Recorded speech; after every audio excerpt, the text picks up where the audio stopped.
Գիրք Ա թագավորաց, գլուխ 25. Եվ Սամուելը մեռավ, և բոլոր Իսրայելը ժողովեցան և նրա համար սուգ արին, և նրան թաղեցին իր տանը Ռամայումը, և Դավիթը վեր կացավ իջավ Փարանի անապատը, և Մաոնի մեջ մի մարդ կար, և նրա գործը Կարմեղոսի մեջ էր, և նա շատ մեծ մարդ էր, և 3000 ոչխար և 1000 այծ ուներ, և իր ոչխարները ասրակտուր անելու համար Կարմեղոսումն էր լինում։ Եվ այն մարդի անունը Նաբաղ էր, և նրա կնկա անունը Աբիգեա, և այն կինը խոհեմամիտ և գեղեցկադեմ էր, բայց մարդը խստաբարո և չարագործ էր, և նա Քաղեբյան էր։ Եվ Դավիթը լսեց անապատի մեջ, որ Նաբաղ իր ոչխարները խուզում է, և Դավիթը 10 երիտասարդ ուղարկեց, և Դավիթն այն երիտասարդներին ասեց. «Վեր գնացեք Կարմեղոս և Նաբաղի մոտ գնացեք, և իմ անունովը նրա ողջությունը հարցրեք, և այսպես ասեցեք. ողջ կաց, քեզ և քո տանը և քո բոլոր ստացվածքին խաղաղություն լինի։ Եվ հիմա լսել եմ, որ ոչխարներդ խուզում ես։ Հիմա քո հովիվները մեզ հետ էին, նրանց վնաս չենք տվել, և նրանց մեկ բանը չէ պակասել, որչափ ժամանակ, որ մնացել են Կարմեղոսումը։ Քո պատանիներին հարցրու և թող նրանք քեզ ասեն։ Եվ այս երիտասարդները թող քո աչքերի առաջին շնորհք գտնեն, որովհետև բարի օր եկանք։ Շնորհք արա քո ծառաներին և քո որդի Դավիթին ձեռքիցդ եկածը տուր»։ Եվ Դավիթի երիտասարդները գնացին, և այս բոլոր խոսքերի համեմատ Դավիթի անունովը խոսեցին Նաբաղի հետ և կանգնեցին։ Եվ Նաբաղը Դավիթի ծառաներին պատասխանեց և ասեց. «Դավիթն ո՞վ է, և Հեսեի որդին ո՞վ է։ Այս օրերը իրանց տերերի երեսից փախչող ծառաները շատացել են։ Ես իմ հացը, իմ ջուրը և խուզողներիս համար մորթած անասուններս առնեմ և այն մարդկանց տամ, որ չգիտեմ, թե որտեղից են»։ Եվ Դավիթի երիտասարդներն իրանց ճանապարհը դարձան, և գնացին այս բոլոր խոսքերը նրան պատմեցին։ Եվ Դավիթն իր մարդկանցն ասեց. «Ամեն մարդ իր սուրը մեջ կկապե»։ Եվ ամեն մարդ իր սուրը մեջ կկապեց։ Եվ Դավիթն էլ իր սուրը մեջ կկապեց։ Եվ Դավիթի ետևից 400-ի չափ մարդ դուրս եկավ, և 200 մարդ մնացին կարասիների մոտ։ Եվ ծառաների մեկը Նաբաղի կնկան Աբիգեային իմացրեց և ասեց. «Ահա Դավիթն անապատից մարդիկ է ուղարկել մեր տիրոջն օրհնելու համար, բայց նա նրանց դուրս արավ։ Բայց այն մարդիկը մեզ հետ շատ լավ էին, և մեզ վնաս չտվին, և մեզանից մի բան չկորավ դաշտումը, որչափ ժամանակ, որ նրանց հետ ման եկանք։ Նրանք մեզ համար պարիսպ էին գիշերն էլ ցերեկն էլ, որչափ ժամանակ, որ նրանց մոտ ոչխարները արածեցնում էինք։ Եվ հիմա իմացիր և տես, թե ինչ ես անելու, որովհետև մեր տիրոջ վրա և նրա բոլոր տան վրա չարիքը հասել է, որովհետև նա մի այնպիսի չար մարդ է, որ նրա հետ խոսել չի լինի»։ Եվ Աբիգեան շուտով 200 հաց և 2 տիկ գինի և 5 պատրաստված ոչխար և 5 գրիվ հեղի ցորեն, 100 ողկույզ չամիչ և 200 շարոց թուս առավ և էշերի վրա դրավ նրանց։ Եվ իր ծառաներին ասեց. «Առաջս անցեք, ահա ես ձեր ետևիցը գալիս եմ»։ Բայց իր մարդին Նաբաղին չիմացրեց։ Եվ երբ որ այն կինը էշի վրա հեծած սարի անխուլ տեղով է իջնում էր, ահա Դավիթը և նրա մարդիկը նրա առաջն էին իջնում։ Եվ նա նրանց հանդիպեց։ Եվ Դավիթն ասել էր. «Ուրեմն զուր տեղն եմ անապատի մեջ այս մարդի բոլոր ունեցած բաները պահել, և նրա բոլոր ունեցածիցը մի բան չկորավ, բայց նա ինձ լավության փոխարեն վատություն է անում։ Աստված Դավիթի թշնամիներին այսպես և սրանից ավելի անե, եթե մինչև էգուց առավոտ նրա մարդկանցից մեկ առու մարդ ողջ թողեմ»։ Եվ Աբիգեան Դավիթին հենց որ տեսավ, շուտով էշի վրայից իջավ և Դավիթի առաջին երեսի վրա ընկավ և մինչև գետինը խոնարհություն արավ։ Եվ նրա ոտքն ընկավ և ասեց. «Ով Տեր իմ, հանցանքը ինձ վրա լինի, բայց հրաման տուր, որ աղախինդ քո առաջին խոսե, և քո գաղտնի խոսքերը լսիր։ Աղաչում եմ, որ իմ տերը այս չար մարդ Նաբաղի մասին իր սրտի մեջ մի բան չդնե, որովհետև ինչպես որ անունն է, այնպես էլ ինքն է։ Նրա անունը Նաբաղ է, և անզգամությունը իր հետն է։ Բայց ես քո աղախինն իմ տիրոջ ուղարկած երիտասարդներին չտեսա։ Եվ հիմա ով Տեր իմ, Տերը կենդանի է, և քո անձն էլ կենդանի է, որ Տերը քեզ չթողեց, որ արյունի մեջ մտնես, և քո վրեժը քո ձեռքովն առնես։ Եվ հիմա քո թշնամիներն ու իմ տիրոջը վատություն ուզողները Նաբաղի պես լինեն։ Եվ հիմա այս ընծան, որ քո աղախինը բերավ իմ տիրոջը, թող իմ տիրոջ ետևից եկող երիտասարդներին տրվի։ Աղաչում եմ, քո գաղտնի հանցանքը ներիր, որովհետև Տերը իմ տիրոջ համար անպատճառ հաստատ տուն պիտի շինե, որովհետև իմ Տերը տիրոջ պատերազմները պատերազմեց, և քո օրերումը քեզ վրա մի չարություն չգտնվեցավ։ Բայց թեև քեզ հալածելու ու քո անձը որոնելու համար մեկ մարդ վեր է կացել, իմ տիրոջ հոգին քո Տեր Աստծո առաջին կյանքի ծրարի մեջ ծրարված պիտի լինի, բայց քո թշնամիների հոգիները նա կշպրտե պարսատիկի միջից դուրս եկածի պես։ Եվ երբ որ Տերը բոլոր քեզ համար ասած բարությունները իմ տիրոջն անե, և քեզ Իսրայելի վրա թագավոր նշանակե, այս քեզ համար գայթակղություն և իմ տիրոջ սրտի համար խիղճ չլինի, թե առանց պատճառի արյուն թափեցիր, կամ իմ Տերն ինքն իրան օգնեց։ Եվ երբ որ Տերը իմ տիրոջը բարություն անե, այն ժամանակ քո աղախնին հիշես։ Եվ Դավիթն ասեց Աբիգեային. «Օրհնյալ լինի Իսրայելի Տեր Աստվածը, որ այսօր քեզ ուղարկեց ինձ դիմավորելու։ Եվ օրհնյալ է քո խոհեմությունը, և օրհնյալ ես դու, որ այսօր ինձ արգելեցիր արյունի մեջ մտնելուց, և որ իմ ձեռքն ինձ օգներ։ Բայց կենդանի է Իսրայելի Տեր Աստվածը, որ ինձ արգելեց քեզ չարություն անելուց, որ եթե դու շուտով չգայիր և առաջս չելնեիր, մինչև էգուց առավոտ Նաբաղի մեկ արու մարդը չէր մնա»։ Եվ Դավիթը նրա ձեռքիցն առավ, ինչ որ բերել էր նրա համար, և նրան ասեց. «Խաղաղությունով տունդ գնա, ահա խոսքիդ լսեցի, և քո խնդիրքն ընդունեցի»։ Եվ Աբիգեան գնաց Նաբաղի մոտ, և ահա նա իր տանը մեջ թագավորական խնջույքի պես խնջույք ուներ։ Եվ Նաբաղի սիրտը զվարթացել էր, և նա շատ արբել էր, և կինը մինչև առավոտյան լույսը մի պստիկ կամ մեծ բան չպատմեց նրան։ Եվ առավոտը, երբ որ Նաբաղը գինիից հնձթափվեցավ, նրա կինը այս բաները պատմեց նրան, և նրա սիրտն իր միջումը մեռավ և քար դառավ, և 10 օրի չափ եղավ, Տերը զարկեց Նաբաղին, որ մեռավ։ Եվ Դավիթը Նաբաղի մեռնելը լսեց, ասեց. «Օրհնյալ է Տերը, որ Նաբաղի ձեռքից կրած նախատինքից դատաստանն ինքը դատեց, և իր ծառային չարությունից ետ պահեց։ Եվ Տերը Նաբաղի չարությունը նրա գլխին դարձրեց»։ Եվ Դավիթը մարդ ուղարկեց և Աբիգեայի հետ խոսեց, որ նրան իր համար կին առնե։ Եվ Դավիթի ծառաները գնացին Կարմեղոս Աբիգեայի մոտ և նրա հետ խոսեցին և ասեցին. «Դավիթը մեզ քեզ մոտ ուղարկեց, որ քեզ իրան կին առնե»։ Եվ նա վեր կացավ և երեսի վրա մինչև գետինը երկրպագություն արավ և ասեց. «Ահա քո աղախինը թող սպասավոր լինի իմ տիրոջ ծառաների ոտքերը լվանալու համար»։ Եվ Աբիգեան շուտով կանգնեց, էշը հեծավ ինքը և իրան հետևող 5 աղջիկները, և Դավիթի պատգամավորների ետևից գնաց, և նրա կինը եղավ։ Դավիթը Հեզրայելից Աքինոամին էլ առավ, և այս երկուսն էլ նրա կանայքն եղան։ Բայց Սավուղն իր մեղքող աղջիկը, որ Դավիթի կինն էր, Գաղիմացի Լայիսի որդի Փաղտիելին տվավ։ Բարև սիրելի հայ ժողովուրդ, Հիսուսի խաղաղությունը բոլորիս վրա, ամեն։ Այս պատմությունը շատ հետաքրքիր պատմություն է ու ուզում սրա վրա հետաքրքիր մի բան ասեմ, որ անկեղծ ասած մինչև այսօր չեմ լսել, որ որևէ եկեղեցում սրա մասին խոսեն,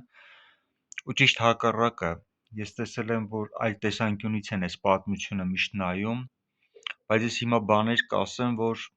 չգիտեմ երբևէ լսել եք թե չէ, բայց այն ինչ որ ստեղ ես տեսնում եմ, ինքս ապշած եմ, որ ինչ հետևանքներ է ունենում որոշակի քայլերը։ Հետաքրքիրն է, որ այս պատմության մեջ այս կնոջը Աբիգեային իմաստուն կին է որպես Աստված անվանում, ու այն բոլոր քայլերը, որ անում է, առաջին հերթին տպավորություն է հենց, որ ինքը իմաստուն քայլեր է, բայց իմաստուն ում համար, շահավետ ում համար, ամբողջ հարցը սրա մեջ է։ Եթե իր շահն է ստեղ դիտարկվում, թե ոնց է Աբիգեան իր շահը փնտրում ու իր փրկությունը, իր ամուսնությունը, իհարկե սա իմաստուն է, շատ իմաստուն է, բայց այստեղ հստակ մեկ ուրիշ բան է երևում, որի վրա հնարավոր է ուշադրություն չեք դարձրել, որի մասին հիմա կասեմ։ Գիտեք, այստեղ հստակ մի բան կա, որ կինը ավելի շատ է բաց Աստծո առաջ, քան ամուսինը։ Կինը հասկանում է ով է Դավիթը, Աստծո օծյալն է, հասկանում է ինչ է արել իրանց համար ու իհարկե գնահատելի է, շնորհակալության արժանի է, բայց ամուսինը չի գիտակցում դրա կարևորությունը ու դրանով իսկ վնասված է ընտանիքը ու ողջ ունեցվածքը, որովհետև երբ որ արժանի ձևով չի ուզում վերաբերվի ու հարգանք ցույց տա այն մարդու նկատմամբ, ով որ նույնիսկ առանց խնդրանքի պաշտպանել է իր հովիվներին, իր հոտը, երբ որ դրա խորությունը չի հասկանում, ինքը ակամայից իրան ոնց որ վտանգի առաջ է կանգնեցնում, բայց այդ ամեն ինչը գիտակցում է կինը, ու կինը այդ ամեն ինչը հասկանալով հանդերձ պետքա, եթե իր սիրտը իր ամուսնու առաջ ճիշտ է, ինքը պետքա փորձի այդ իր իմաստնությունը բանեցնի ու հասնի նրան, որ բացատրի իր ամուսնուն դրա կարևորությունը, որ այն ինչ որ իրանից ուզում է Դավիթը, դա սխալ չի ու դա անելով շնորհակալություն են հայտնելու, բայց Ադիգեյան նման ձևով չի վարվում, ինքը չի մտածում ընդհանրապես իր ամուսնու մասին, որովհետև իր սիրտը իր ամուսնու հետ չի, ու փաստը նրանում է, որ ինքը պահը օգտագործելով պոկվում է իր ամուսնուց, ինքը կինն է, որին Աստծո խոսքը ասում է, որ հնազանդվի իր ամուսնուն, Աստծո խոսքը ասում է, որ կնոջ գլուխը ամուսինն է, ամուսնու գլուխը Հիսուսը, Աստծո խոսքը նաև ասում է, որ հավատացյալ կնոջ միջոցով սրբվում է անհավատ ամուսինը, սա շատ կարևոր բան է, ցավոք սրտի եկեղեցիներում հավատացյալ կնոջը ասում են, երբ որ քո ամուսինը անհավատ է, ինքը Աստծուն չի լսում, այլ դու ես լսում, դու իրա փոխարեն իրավունք ունես որոշումներ կայացնելու, քանի որ դու գիտես Աստծո կամքը, որն է ճիշտը, որը սխալը, ու դա մոլորություն է, որովհետև Աստծո խոսքը կնոջը ասում է հնազանդվի քո ամուսնուն ու չի շեշտադրում ինքը հավատացյալ է թե անհավատ, բայց ասում է, որ հավատացյալ կնոջ պատճառով ամուսինը սրբված է, այսինքն եթե կինը մտածում է, որ իր ամուսինը եթե անհավատ է ու իր գլուխը Քրիստոսը չի, ինքը կարա իրան վերագրի, որ ինքն է դառնում կնոջ գլուխը, ինքը նստում է իր ամուսնու գլխին ու սկսում է որոշումներ կայացնել, որի իրավունքը չունի, Աստված կնոջը իրավունք չի տվել ամուսնու փոխարեն որոշում կայացնելու, ու եթե կինը մտածում է, որ իր ամուսինը անհավատ է, Աստծուն չի ճանաչում, դրա համար ինքը ունի նման իրավունք, ինքը մոլորված է, դա Աստծո հոգին չի, դա հենց Հեզաբելն է, Հեզաբելը, որը նույն ձևով վարվում էր Իսրայելում ղեկավարելով Աքաբին, որը Իսրայելի թագավորն էր, որն էլ Իսրայելը տարավ կռապաշտության մեջ, ոչ թե Իսրայելին տարավ օրհնության մեջ Հեզաբելի որոշումների արդյունքում, այլ ճիշտ հակառակը, Իսրայելին տարավ կռապաշտության մեջ, որի համար Եղիա մարգարեն հանդիմանում էր Հեզաբելին, նույնը կատարվում է այս պատմության մեջ, Ադիգեյան որոշում է կայացնում իր ամուսնու փոխարեն ու թվում է, թե ինքը փրկում է ընտանիքը, բայց ինքը իրականում փրկում է իրան, ցույց է տալի իր նվիրվածությունը Դավթին ու հեռանկարային իր գործողության արդյունքում ինքը գիտի, թե դրանից հետո ինչ է լինելու, որովհետև երբ որ կինը որոշում է կայացնում ամուսնու փոխարեն, ինքը անարգում է իր ամուսնուն ու սպանում է իր ամուսնուն, ինչը որ Ադիգեյան հետո պատմում է իր ամուսնուն, թե ինքը ինչ է արել, ու դա սպանում է ամուսնուն։ Եթե ինքը իրականում փնտրեր ընտանիքի շահը, հետաքրքրված լիներ ամուսնուն փրկելով, ինքը ամեն գնով իր ամուսնուն պետքա բացատրեր այդ քայլի կարևորությունը, որ պետքա արվի, ու մինչև ամուսնու համաձայնությունը չստանար, օրհնությունը չստանար, նման քայլ չպետքա աներ։ Ինչը որ Ադիգեան չի անում, ինքը թռնում է իր ամուսնու գլխից, որը եւ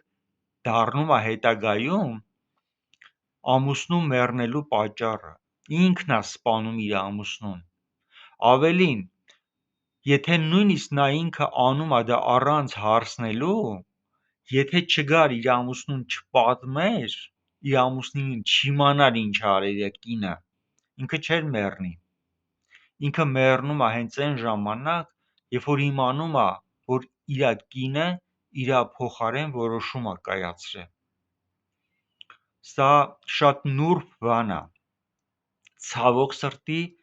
սա կատարվում է այսօրվա եկեղեցիներում։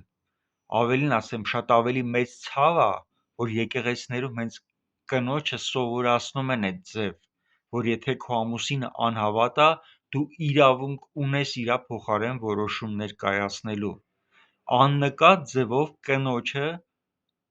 սովորեցնում են ու փոխանցում են Հեզաբելի ոգով շարժվելու, մտածում են, որ դա Աստծո հոգին է։ Աստծո խոսքը հստակ է ասում. կնոջ գլուխը ամուսինն է, ամուսնու գլուխը Հիսուսը։ Եթե նույնիսկ այդ ամուսինը անհավատ է, հավատացյալ կնոջ պատճառով այդ ամուսինը սրբված է։ Ու խոսքը չի ասում, եթե քո ամուսինը անհավատ է, դու իրան մի լսի, այլ լսի քո հովին, քո առաջնորդին։ Երբ որ կինը լսում է իր հովին ու անարգում է իր ամուսնուն, ինքը սպանում է իր ամուսնուն ու նաև ցույց է տալի, որ իր սիրտը իր ամուսնու հետ չի, իր սիրտը ավելի շատ իր հովի հետ է։ Հետագայում հենց Ադիգեան իր արած գործողության արդյունքում գալով արդեն Դավթի առաջ, երբ որ բերում է այդ ընծաները, տալիս է ինչ որ պետք է, ինքը նաև սկսում է իր սրտի ցանկությունից Դավթի վրա բաներ մարգարեանալ։ Ինչի եմ ասում իր սրտի ցանկությունից է ասում, որովհետև ասում է դու Աստծո համար տուն կսարքես։ Ու Դավթի մեջ հենց այդ պահից է այդ սերմերը դրվում, որ Դավիթը մի օր, երբ որ արդեն թագավոր է լինում, ուզում է տաճար սարքի Աստծո համար։ Առաջին հերթին թվում է թե շատ լավ բան է, չէ՞։ Ու այդ խոսքերը առաջինը հենց այս Ադիգեան է մարգարեանում, բայց սա շնչավոր մարգարեություն է։ Ամեն լավ բան չի, որ Աստծո հոգուց է։ Նույնիսկ այդ պահին, երբ որ Դավիթը ասում է, որ Աստծո համար տաճար սարքեմ, Նաթանը, մարգարեն, որ իր կողքին նստած լսում է, ուրախանում է, ասում է սարքի, ճիշտ ես անում, այս Աստծուց է։ Բայց երբ որ Նաթանը գնում է տուն, Աստված ասում է, չէ, հիմա հետ դառի ու ասա, որ դու տաճար չես սարքի, այսինքն շնչավոր լավ ցանկությունը չի նշանակում, որ Աստծո կամքն է։ Ուստեղ Ադիգեան իր այդ գեղեցիկ խոսքերով Դավթի սիրտը ուղղակի շոյում է։ Ինքը հասնում է նրան, որ դառնում է Դավթի կինը։ Երբ որ կինը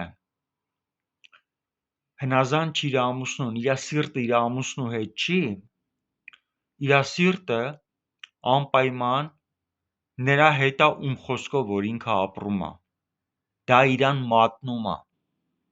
որն էլ եւ պատճառ է դառնում, որ ինքը դառնում է Դավթի կինը։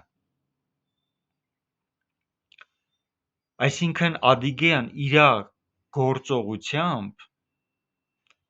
ոչ թե փրկում է իր ընտանիքը, այլ փրկում է իրան, սպանելով իր ամուսնուն, ինքը իրան ազատում է ամուսնուց։ Կանայք, երբ որ ունեն անհավատ ամուսիններ ու ապրում են իրանց հետ ու շատ հարցերում իրանց ամուսինը իրանց հետ համակարծիք չի, որտեվ Աստծո կամքը չգիտի, կնոջ դերն է, որ ինքը ամեն գնով բարեխոս լինելով, իր ամուսնու համար ներելով իր մեղքերը, բերելով Աստծո առաջ, բարեխոս դառնալով, կանգնեցնի այն անեծքը, որ իր վրա գալիս է, այ դա է իմաստուն կինը, որը փրկում է ընտանիքը, ու ոչ թե հակառակը, ոչ թե իր որոշումների արդյունքը, որի իրավունքը չունի, որը սպանում է ամուսնուն իրան ազատելու համար։ Աստծո խոսքը զգուշացնում է Հեզաբելի համար, դա շատ վտանգավոր մի բան է։ Երբ որ նայեք Հայտնության 2-րդ գրքում, կտեսնեք ինչ վտանգ կա, երբ որ Հեզաբելի հոգին սկսում է իշխել։ Թվում է, թե դա փրկությունը հարցի լուծում է, երբ որ ամուսնուն անարգելով բերում է լուծում, բայց դրա արդյունքում վտանգվում է ընտանիքն ու երեխեքը, որի մեջ հստակ ասված է Հայտնություն 2-րդ գլխում։ Շատ եկեղեցիներ անզգուշությամբ եկեղեցում կանանց սովորացրել են, ոնց անարգեն իրանց անհավատ ամուսիններին, փոխանակ սովորացնեն, ոնց փրկեն իրանց ամուսիններին, ոնց գնահատեն, օրհնեն իրանց ամուսիններին, որպեսզի իրանց ամուսինները իրանց պահվածքի պատճառով ցանկություն ունենան ճանաչել Հիսուսին։ Ու դա ակամայից սովորեցնելով վտանգել են այդ ընտանիքը ու այդ ընտանիքի երեխեքին։ Աննկատ ձևով արձակել են բաժանություն ընտանիքների մեջ։ Ու այսօր շատ ընտանիքներում, որ կան բաժանություններով, հենց սա է պատճառը, որ կա սխալ ուսմունք։ Կինը երբևէ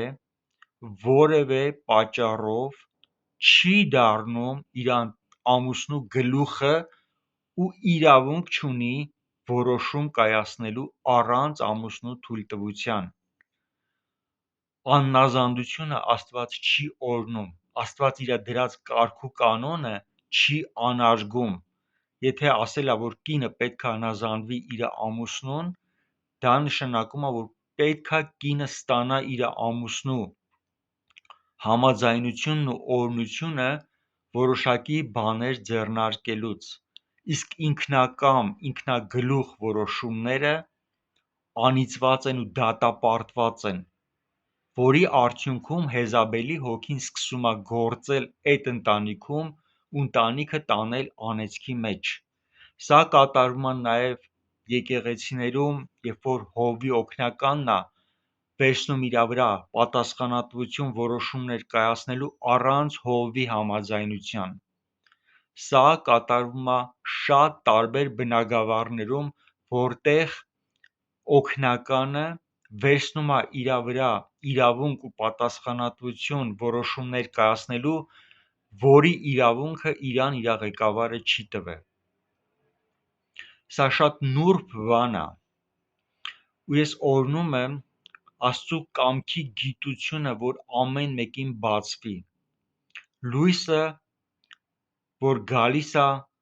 թող լուսավորի ամեն իրավիճակ, որ պարզ լինի, հասկանալի լինի, տեսանելի լինի։ Եթե կան մարդիկ, որ նման ձևով սովորացրել են, մտածելով, թե դա Աստծո կամքն է, այն ինչ որ իրանք սովորացնում են, թող զղջան, ապաշխարեն, որովհետև ակամայից դարել են ընտանիքներում քաոս ու բաժանություն առաջացնողը։ Թող քանդվի Հիսուսի անունով ամեն բան, ինչ որ սատանան փչացրել է, ու թող գա Սուրբ Հոգու զորությամբ ընտանիքների վերականգնումը, ամուսինների հանդեպ փոխադարձ հարգանքն ու սերը, թող բոլոր կանայք, որոնք իրանց ամուսիններին անարգելով որոշումներ են կայացրել, որոնց իրավունքը չեն ունեցել, զղջան, ապաշխարեն ու վերականգնվեն ճիշտ դիրքում, թույլ տալով, որ իրենց ամուսինը լինի իրանց գլուխը, որի պատճառով էլ ամուսնու կյանքում կգա ապաշխարությունը ու Աստծուն ճանաչողությունը։ Ամեն։